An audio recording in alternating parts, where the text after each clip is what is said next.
Hello everyone, it's Miss Privatera, and today I thought I would read The Balloon Tree by Phoebe Gilman, also illustrated by Phoebe Gilman. She's also the author who wrote Jillian Jiggs, which I've read in a previous video. The Balloon Tree by Phoebe Gilman. Long, long ago and far away across a wide ocean, there was a small, happy kingdom.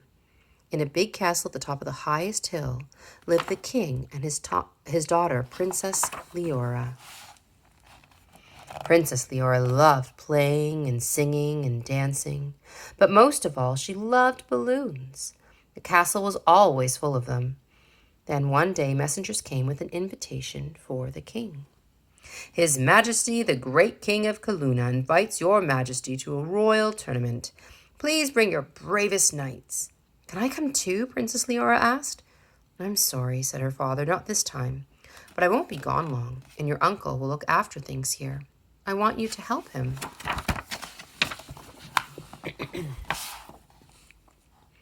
Not the Archduke, Princess Leora said. I don't like him. He's grumpy and he never plays games. And what will I do if something goes wrong? Don't worry, said the king. You can always signal me. Just gather a bunch of your balloons and release them from the tower. Wherever I am, I will see them and come home right away. He kissed his daughter goodbye and rode off. As soon as the king had gone, the Archduke rushed in with the meanest guards in the kingdom. At last, the chance I've been waiting for. Now I will be king. Guards, lock the princess in her room and destroy all her horrible balloons. Destroy every balloon in the kingdom. Pop, wham, kablam. Princess Leora could hear the sound of balloons popping everywhere. How could she signal her father if she had no balloons? But there was something the Archduke did not know about. A secret passage that led to the chamber of Leora's friend, the wizard. Quickly, she slipped through the small opening behind a curtain and entered a dark, twisting staircase inside the walls of the castle. At last, she came to the wizard's chamber. You must help me, whispered Princess Leora. Quickly, she told the wizard what the evil Archduke had done. There's only one thing to do, said the wizard. Find one whole balloon. Before the next sunrise, plant it under the tree that grows in the courtyard and say these magic words. Moon balloon, tickle the tree. 4 balloons, more balloons, blossom for me. The sun was setting as Princess Leora slipped through the castle gates to begin her search. She visited the richest lord in the city, but all his balloons had been broken. She asked the butcher, she asked the baker, she asked the old toy maker, but no one had any balloons. She looked through the dark valleys. She hunted in the empty marketplace and knocked on every door. At last, dawn was near, and there was nowhere else to look. Sadly, Princess Leora sat down by a small cottage. The little boy who lived there heard her and came to the window. Princess Leora, what are you doing out here in the dark? He asked. When the princess told him why she had to find a balloon before morning, a strange look came over the boy's face. I can help you, he said.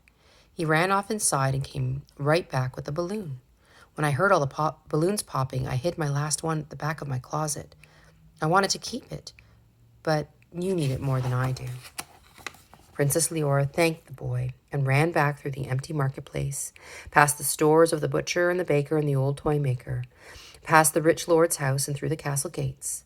The moon was just beginning to fade when she came to the tree in the courtyard. She knelt down next to it, dug a hole, and planted the balloon in it. Then she said the magic words. Moon balloon, tickle the tree. 4 balloons, more balloons, blossom for me. Suddenly, the tree began to quiver. Tiny balloons blossomed on it and began to grow bigger and rounder. Princess Leora reached up to touch one, and hundreds came floating down. More and more balloons blossomed from the tree until they filled the whole courtyard. As the sun rose, they drifted through the gate. People leaned from their windows and rushed into the street, shouting and pointing and laughing. Pop those balloons, the Archduke shouted to his men. But whenever they tried, the magical balloons whizzed away. Before long, the whole city was filled with balloons. All the shopkeepers had to close their doors. All the chickens had to fly their coops. All the traffic had to stop. Still, the tree kept blossoming. All the workers had to play. All the schools had to close. Balloons were everywhere. Still, the tree kept blossoming.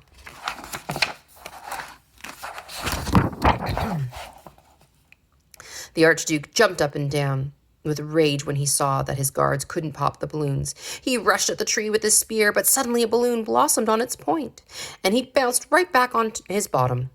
Just then, a balloon burst forth from the end of every spear.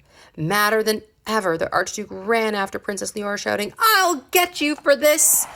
Far away, the king was riding through the dark forest when he saw a balloon caught on the branch of a tree. He thought that was a strange place for a balloon to be. But when he came to the edge of the forest, he saw something even stranger.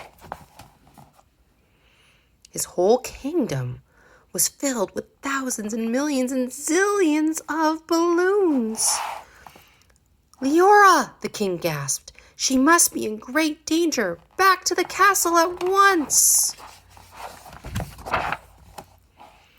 When the king galloped into the courtyard, he could see the Archduke screaming at the princess. "You spoiled everything!" he was shouting at her. "It isn't fair! I want to be king!" "Princess Leora was right about you, you traitor," the king thundered. "Knights, put the Archduke and his men right where they belong, in the dungeon!" Then the king invited everyone in the kingdom to the biggest party there had ever been. The people played and danced and sang. Princess Leora opened the royal treasure chest and gave everyone a present.